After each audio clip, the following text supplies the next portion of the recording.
ኪለር ዌል ወይም ኦርካዎች በጣም አስተዋይና ማህበራዊ እንስሳት ቢሆኑም በውቅያኖስ ውስጥ ደግሞ አስፈሪ አዳኞች ናቸው።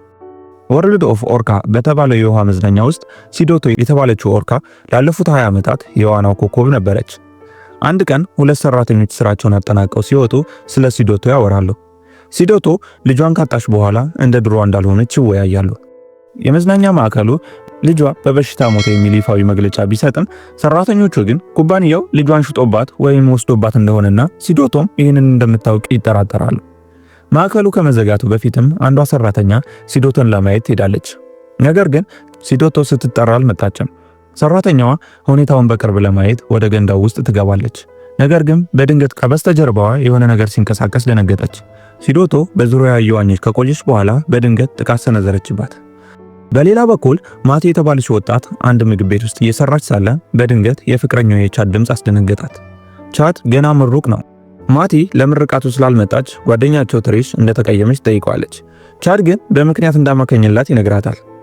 የራሷ ምርቃት የሚቀጥለው ሳምንት ስለሆነ ቻድ አንድ ትንሽ ስጦታ መጣላት። ቻድ የሰጣት ቼሎ የሚባል የሙዚቃ መሳሪያ ቅርጽ ያለው ሀብል ነበር። ምክንያቱም ማቲ ቼሎ ትጫወታለች። ቻድ ሀብሉን ባንገቷ ላይ ካደረገ በኋላ ሊሳሳሙ ሲሉ በድንገት አንድ የታጠቀ ዘረኛ ወደ ምግብ ቤቱ ዘልቆ ገባ። ሽጉጡን ወደ እነሱ ደቅኖም ስልካቸውን መሬት ላይ እንዲጥሉ አዘዛቸው። ቻድን ገፍቶ ወደ ጎን ካደረገው በኋላ ማቲ ካዝናውን እንድትከፍት አስገደዳት። ገንዘቡን በሙሉ ከሰጠችው በኋላ ዘራፊው ሀብሏን እንድትሰጠው ጠየቃት። ማቲ ሀብሉን ለማውለቅ ስትታገል ቻድ አጋጣሚውን ተጠቅሞ በዘራፊው ላይ ዘለለ። ሁለቱም ሽጉጡን ለመቀማት ይታገሉ ጀመር። በሚያሳዝን ሁኔታ ዘራፊው ቻድን አሸንፎ በሽጉጡ ይደበድበው ጀመር። ማቲም በትግሉ ውስጥ ገብታ የሽጉጡን ጫፍ ይዛ ስትጎትት ሽጉጡ በማቲ ጆሮ አጠገብ በድንገት ተተኮሰ። ማቲ ጆሮዋ ውስጥ ጩኸት ብቻ ይሰማት ጀመር። ቻድ በመጨረሻ ሽጉጡን ተቆጣጥሮ ዘራፊውን መታው። እሱም ገንዘቡን ይዞ በመኪናዋ መለጠ። ቻድ ወደ ውጭ ወጥቶ የወደቀውን ሀብል አግኝቶ ለማቲ ሰጣት። ነገር ግን በዚያው ቅጽበት ዘራፊው በመኪና ተመልሶ መጥቶ ቻድን ገጨው። ቻድ እዚያው ህይወቱ አለፈ። ትዕይንታችንም ሲቀየር ከአንድ ዓመት በኋላ ማቲ አሁንም አስተናጋጅ ናት። በዘረፋው ወቅት በደረሰባት ጉዳት ምክንያት የጆሮ መስሚያ መሳሪያ ታደርጋለች። ጓደኛዋ ትሪሽ ልጠይቃት መጣ ስልኳን ባለመንሳቷ ትወቅሳታለች። ቻድ ከሞተ በኋላ ምንም አልተገናኘንም ነበር። ሁልጊዜ አብረው ስለሚሄዱበት ጉዞ ያወሩ ስለነበር ትሪሽ ሁሉንም ወጪ ችላ የጉዞ ትኬት መቁረጧን ነገረቻት። ሻንጣቸውን ሲያሽጉም ማቲ የቻድን ፎቶ አግኝታ አዘነች። ትሪሽ ልታረጋጋት ብትሞክርም የማቲ ችሎ አቧራ እንደለበሰና እንጨቱ እንደተሰበረ አየች። ነገር ግን ማጫወት ካቆመች ቆይታለች። ከጥቂት ሰዓታት በኋላ ታይላንድ ደረሱ። ገንዳ ውስጥ እየተዝናኑ በትሪሽ አዲስ የውሃ ውስጥ ስልክ ፎቶ ይነሳሉ። ከዚያም ባህር ዳርቻ ሄደው ትሪሽ ጆስ ከተባለ አስጎብኚ ጋር ትነጋገራለች። ትሪሽ የሲዶቶ ትርኢት የሚታይበት ወርልድ ኦፍ ኦርካ ትኬት እንዳላት ስትነግራት ማቲ ተናዳ ሄደች። ማቲ እንስሳት ታስረው ማየት እንደማትፈልግና ወርልድ ኦፍ ኦርካን እንደማትደግፍ ነገረቻት። ማቲና ቻድ የሲዶቶ ልጅ በሳምባ ምች ሞተ የሚለውን የኩባንያውን ታሪክ አያምኑም ነበር። ህልማቸው ኦርካዎችን በነፃነት በውቅያኖስ ማየት ነበር። ከዚያም ማቲ ትሪሽና ጆሽ ወደ ወርልድ ኦፍ ካር መዝናኛ ማዕከል አጥር አመሩ። ጆሽ በአጥሩ ላይ የተሰበረ ሳንቃ አሳያቸውና በዚያው በኩል በድብቅ መግባት እንደሚችሉ ነገራቸው። ማቲ መጀመሪያ ላይ ብታቅማማ ትሪሽ ለዚህ ክፉ ኩባንያ ምንም አይነት ገንዘብ እየሰጠን አይደለም ብላ ሳመነቻት። ሶስቱ ጓደኛሞችም ዘበኛውን በጥንቃቄ አልፈው ወደ ዋና የገንዳ ክፍሉ ገቡ። ትሪሽና ጆሽ መግቢያው ላይ ሲቀሩ ማቲ ብቻዋን ወደ ገንዳው አጠገብ ሄደች። ማቲ የገንዳው ጫፍ ላይ ስትቆም በጆሮ መስሚያ መሳሪያዋ ውስጥ አንድ እንግዳ ድምጽ ሰማች። ድምጹ ሲቆም ግን ሲዶቶ ከፊት ለፊቷ ብቅ አለች። ማቲ እጇን ዘርግታ ሰው ስለሰራብሽ ነገር ሁሉ ይቅርታ አድርጊልኝ ብላ ኦርካዋን እያናገረቻት ሳለ በዚያው ቅጽበት የጽዳት ሰራተኛዋ በገንዳው አናት ላይ ቆሻሻ እየሰበሰበ ነበር። ሲዶቶ የውሃውን ድምጽ ስትሰማ ወዲያውኑ ዋኝታ ራቀች። ማቲ ጓደኞቿ ድምጽ ያወጡ መስሏት ወደ ኋላ ብታይም እነሱ ግን በራሳቸው ስራ ተጠምደው ነበር። ማቲ ተመልሳ ወደ ገንዳው ስታይ ግን ያየችው ነገር አስደንጋጭ ነበር። የጽዳት ሰራተኛዋ አስክሬን ውሃው ላይ ተንሳፎ አገኘችው። ማቲ በጮኸት ሮጠች። የጥበቃ ሰራተኛውም አስክሬኑን አይቶ ፍለጋ ሲጀምር ሶስቱ ጓደኛሞች አገኛቸው። እነሱም ከሱ ለማምለጥ መሮጥ ጀመሩ። የጥበቃ ሰራተኛውም ተከተላቸው። የማቲ ሻንጣ አጥር ላይ ቢያዝባትም በግዴታ ጎትተው አስለቅቃ መለጡ። የጥበቃ ሰራተኛውም ለአለቃው ደውሎ በሲዶቶ ገንዳ ውስጥ ሌላ ሰው መሞቱን ነገረው። አለቃውም በንዴት ሲዶቶን አስወግዳት ብሎ አዘዘ። በማግስቱ ጠዋት ማቲ ባህር ዳርቻ ላይ ስትነቃ ጆሽና ትሪሽ አንድ አስገራሚ ነገር አዘጋጅተውላት ነበር። በጄት ስኪት ውቅያኖስ ላይ በከፍተኛ ፍጥነት እየተጓዙ ተዝናኑ። በመጨረሻም አንድ ሰው የማይኖርበት ጭልጥ ያለ ደሴት ደረሱ። ማቲ በደሴቱ ውበት ብትደነቅም ለምን ሰው እንደማይመጣ ጆሽን ጠየቀችው። ጆሽም ከብዙ ዓመታት በፊት እዚህ ቦታ የሆነ ነገር ተከስቶ ነበር፣ አሁን ግን የአካባቢው ሰዎች ቦታው የተረገመ ነው ይላሉ አላት። ጆሽ ትሪሽ በስልኳ ላይ ብዙ ጊዜ እንደምታጠፋ ስላየ ስልኳን ነጥቆ ጄት ስኪ ውስጥ ሸሸገባት። ማቲም የራሷን ስልክ ይዛ ስለነበር ትሪሽ ከጆሽ ደበቀችላት። ማቲ በውሃ ላይ በሚንሳፈፍ ፍራሽ ላይ ስትዝናና ጆሽና ትሪሽ በጄት ስኪው ይጫወቱ ነበር። ትሪሽ በማቲ ስልክ ፎቶ ለማንሳት ስትሞክር የጆሽን አይን ስትጋርደው ጄት ስኪው የሆነ ነገር ላይ ተጋጅቶ ሁለቱም ወደ ውሃ ውስጥ ወደቁ። የማቲ ስልክ ውሃ ውስጥ ሰመጠ። ትሪሽም ወደ ማቲ ፍራሽ መጣች። ጆሽ ደግሞ ጄት ስኪው ተሰባብሮ እንደሆነ ለማየት ወደ ሞተሩ ዋኘ። በድንገት አንድ የኦርካ ጭራ ጄት ስኪውን መታውና ሞተሩ መስመጥ ጀመረ። ጆሽ እንደገና ወደ ውሃው ውስጥ ወደቀ። ልጃገረዶቹ ጆሽ ወደ ፍራሹ እንዲመጣ በጮህት ቢነግሩትም ኦርካዋ ወደ ውሃው ውስጥ ይዛው ገባች። ጆሽ ለጥቂት ጊዜ ታግሎ ወደ ላይ ቢወጣም እንደገና ወደ ታች ሳበችው። ማቲና ትሪሽ በውሃው ላይ ደም ሲመለከቱ ጆሽ መሞቱን ተረዱ። በፍርሃት ተውጠውም ወደ ዳር ለመድረስ በእጃቸው መቅዘፍ ጀመሩ። ኦርካውም ከስራቸው ስታልፍ ደም ረጨችባቸው። ልጃገረዶቹ በቻሉት ፍጥነት ቀዝፈው አንድ ድንጋይ ላይ ለመውጣት ቢሞክሩም ኦርካዋ የፍራሹን ገመድ እየሳበች ወደ ኋላ ትጎትታቸው ጀመር። በመጨረሻም ገመዱን ለቃ ስትሄድ ማቲ ገመዱን ከውሃው አወጣቸው።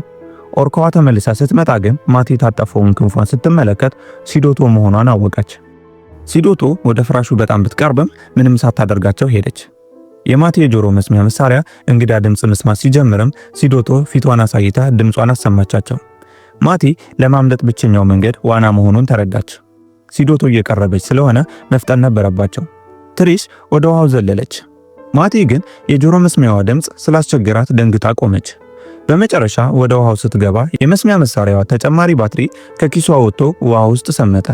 ማቲ ባትሪውን ለማምጣት ብትሞክርም ሲዶቶ ስለቀረበች ተመልሳ ፍራሹ ላይ ወጣች። ትሪሽ ዋናዋን ቀጥላ ሲዶቶ ሳትደርስባት ድንጋይ ላይ ወጣች። ማቲ ትሪሽን ለብቻዋ በመተዋ ለይቅርታ ሻንጣዋን ወረወረችላት። ሲዶቶ እንደገና ገመዱን ስትስበው የፍራሹ አየር መተንፈሻ ተከፈተና ፍራሹ መኮማተር ጀመረ። ማቲ በፍጥነት ወደ ውሃው ዘላ በመዋኘት ድንጋይ ላይ ወጣች። በዚያው መሃል እግሯ ድንጋይ ላይ ባለው ሸርጣን ተቆረጠች። ሲዶቶም ዘላ ልትነክሳት ስትሞክር አመለጠች። ሁለቱ ጓደኛሞች ተቃቅፈው እያለቀሱ ሳለ ትሪሽም ጭኗ ላይ እንደቆሰለች ተገነዘቡ። ልብሳቸውን ቀደው ቁስላቸውን አሰሩ። ሲዶቶ ለምን በነፃነት እንዲህ ልታጠቃቸው እንደፈለገች እያሰቡ ተገረሙ። ማቲም ኦርካዎች በነፃነት ሰውን አያጠቁም፣ ይህን የምታደርገው አሁንም የታሰረች ስለመሰላት ነው አለች። ማቲና ትሪሽ ድንጋዩ ላይ ሆኖ የሚረዳቸውን ነገር ፍለጋ ሻንጣቸውን መረመሩ። ያገኙት ግን ማስቲካ ብቻ ነበር። ያም ለጊዜው ብቸኛ ምግባቸው ሆነ። ትሪሽ የሳንድዊች መያዣ ፕላስቲክ አውጥታ አየር ላይ በመንፋት ፀሐይ ላይ አስቀመጠችው። ይህም ከጥቂት ሰዓታት በኋላ ከፀሐዩ ትነት የተወሰነ ውሃ ለማግኘት ነበር። ለረጅም ሰዓት ቢጮሁም የሚሰማቸው ሰው አልነበረም። ከጥቂት ሰዓታት በኋላ አንድ ጀልባ ከሩቅ ሲያልፍ አይተው እጃቸውን ቢወዘውዙ ጀልባው ሳያያቸው ሄደ። ማቲ በዛች ድንጋይ ላይ ታስራ ስትቀር ሲዶቶ በገንዳ ውስጥ የነበረባትን ስሜት አሁን በሚገባ ተረዳችው።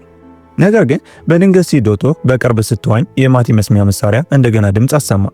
ወደ ታች ሲመለከቱ የጆሽን የተቆረጠ እጅ አዩት። በእጁ ላይ ደግሞ የእጅ ባትሪ ታስሮ ነበር። ማቲ እጁን ለመያዝ ስትሞክር ልትወድቅ ስትል ትሪሽ ያዘቻት። በመጨረሻም ትሪሽ የማቲን እግር ይዛት ማቲ የጆሽ እጅ ላይ ያለውን ባትሪ ወሰደች። ሌሊቱን ሙሉም ባትሪውን በማብራት እርዳታ ቢጠይቁም ማንም አልመጣላቸውም። በማግስቱ ጧት ቆዳቸው በፀሐይ ተቃጥሎ ቀልጧል። በፕላስቲክ ውስጥ የተጠራቀመችውን ጥቂት ጠብታ ውሃም ተጋርተው ጠጡ። በመሃል ግን ትሪሽ ማቲን ለምንድነው ቼሎ መጫወት ያቆምሽው ብላ ጠየቀቻት። ማቲም ቻድ ከሞተ በኋላ ምንም አይነት ስሜት እንደሌላት ነገረቻት። ከዚያም ሆድ ስለባሳቸው በድንጋይ ላይ የተጣበቀውን ሸርጣን በልተው ጥቂት ጉልበት ለማግኘት ወሰኑ። ማቲ ወደ ውሃው ጎንበስ ብላ ሸርጣኑን ለመንቀል ስትታገል ሲዶቶ መታ አስደነገጠቻትና ውሃ ውስጥ ወደቀች። ነገር ግን አጋጣሚውን ተጠቅማ ሸርጣኑን ይዛ ወጣች። ሸርጣኑን ለመክፈት ሲቸገሩ ማቲ በሸንጣው የነበረውን የቻድ አስክሬን አመድ መያዣ ሳጥን አወጣችና የሳጥኑን ክዳን ተጠቅመው ሸርጣኑን ከፈቱትና ተካፍለው በሉ። ማቲ የቻድን አመድ መያዣ ድንጋይ በእጇ ይዛ የመጨረሻ ስንብቷን አደረገችና ወደ ባህሩ ወረወረችው። በዚህም ጊዜ ትሪሽ ማልቀስ ጀመረች። ይህ ሁሉ የኔ ጥፋት ነው፣ ላግዝሽ ፈልጌ ነው እያለች ሚስጥሯን አወጣች። ከአንድ ዓመት በፊት ትሪሽ ብዙ ዕዳ ነበረባት። ዕዳዋን ለመክፈል ስትልም ከአንድ የሥራ ባልደረባዋ ጋር ሆና ያንን ዘረፋ አቅዳ ነበር። ያ ቻድን የገደለው ዘራፊ የትሪሽ ተባባሪ ነበር። ትሪሽ የገመተችው ማቲ በዚያው ሰዓት ቤት ሆና ችሎትን ለማመዳለች ብላ ነበር። ዘራፊውም ሽጉጥ ይዞ እንደሚመጣ አልተስማማውም ነበር። ትሪሽ ይህንን ሁሉ ዓመት ማቲን ያላገኘችው በጥፋተኝነት ስሜት ተውጣ ነበር። ማቲ ይህንን ስትሰማ በንዴት አበደች። እንዳትነኪኝ ብላም ትሪሽን ራቀቻት። የትሪሽን ድምፅ መስማት ስላልፈለገችም የጆሮ መስሚያ መሳሪያዋን አውልቃ ጣለችው። በዚያው ቅጽበት ማቲ ተኝታ ሳለ ቻድ ሲሞትና እሷም ውሃ ውስጥ ቼሎ ስትጫወት በህልሟ አየች። ስትነቃ ግን ትሪሽ የሆነ እቅድ አወጣች። ሲዶቶን ለማዘናጋት ትሪሽ ራቅ ወዳለ አሸዋማ ቦታ ትዋኛለች። ማቲ ደግሞ በአቅራቢያው ወዳለ ድንጋይ ትዋኛለች። ነገር ግን ማቲ መስሚያዋን አውልቃ ስለነበር አልሰማቻትም። ትሪሽ ውሃ ውስጥ ስትገባ ማቲ ደንግጣ መስሚያዋን አድርጋ እንድትመለስ ጮኸች። ድምፁ ሲዶቶን ሳባትና ትሪሽን ማሳደድ ጀመረች። ማቲ ጓደኛዋን ለማዳን ወደ ውሃው ዘለለች። ይህም ሲዶቶ ወደ እሷ እንዲመጣ አደረገው። ማቲ በጭንቅ ወደ ሌላ ድንጋይ ወጣች። ትሪሽም በሰላም አሸዋው ላይ ደረሰች። በዚያው ቅጽበት አንድ አውሮፕላን በላዩዋ ላይ ሲያልፍ ስታይ በፍጥነት አሸዋው ላይ SOS ብላ ጻፈችና በጩኸት እርዳታን ጠየቀች። አውሮፕላኑ ግን ሳያያቸው ሄደ። ትሪሽ በተስፋ መቁረጥ ወደ ኋላ ስታፈገፍግ ለውሃው በጣም ቀረበች። ሲዶቶም በድንገት ከውሃው ወጣ የትሪሽን እግር በመንከስ ወደ ባህሩ ሳበቻት። ማቲ ጓደኛዋ እንደሞተች ብታሰብም ትሪሽ ግን አንድ እግሯ ተቆርጦ እየተሳበች ወደ አሸዋው ወጣች። ትሪሽ በዚያው ደም እየፈሰሳት ሕይወቷ አለፈ። የፈሰሰው ደሟም አሸዋው ላይ የጻፈችው SOS ሞላው። ማቲም በከፍተኛ ስቃይ አለቀሰች። ያ ምሽት ለማቲ እጅግ አስፈሪ ነበር። በእጇ ያለው የእጅ ባትሪው አለቀ። የጆሮ መስሚያው መሳሪያዋን መስራቱን አቆመ። በዙሪያው ያለው ጸጥታና ጨለማ በሲዶቶ የመበላት ፍርሃቷን አበረታው። ነገር ግን በድንገት ዝናብ መዝነብ ጀመረ። ማቲ አፏን ከፍታ የዝናቡን ውሃ እየጠጣች ሳቀች። በዚያው ቅጽበት ሲዶቶ ከውሃው ብቅ ብላ አየቻት። ማቲ የሲዶቶ ፊት ላይ ያለውን ጠባሳ ያየች። ኦርካዋም ለነጻነቷ ስትታገል ጉዳት እንደደረሰባት ተረዳች። ይህም ትዕይንት ለማቲ ትልቅ ብርታት ሰጣት።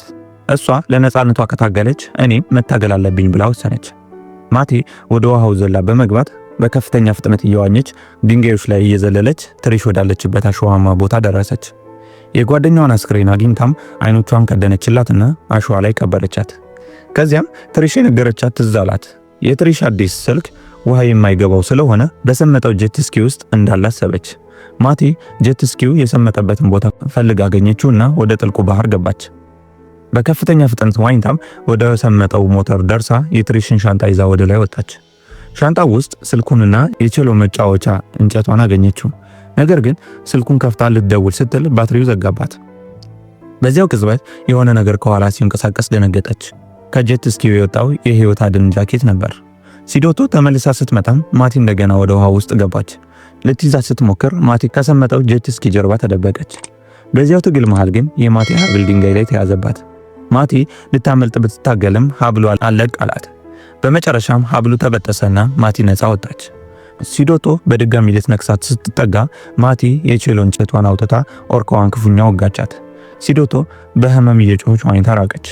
ማቲ በሰላም ወደ ላይ ወጣችና ያገኘችውን የህይወት አድን ጃኬት ለብሳ ሌሊቱን ሙሉ ውሃው ላይ ተንሳፋ አደረች። በማግስቱ ጠዋት አንድ ሄሊኮፕተር መጥቶ አዳናት። ከጥቂት ጊዜ በኋላ ማቲ በአንድ ትልቅ አዳራሽ ውስጥ የቼሎ ሙዚቃ ስትጫወት ትታያለች። ቻድ የሰጣትን ሀብል አውጥታ ይሆናል። ነገር ግን የሙዚቃ ችሎታዋንና ህይወቷን መልሳ አግኝታለች።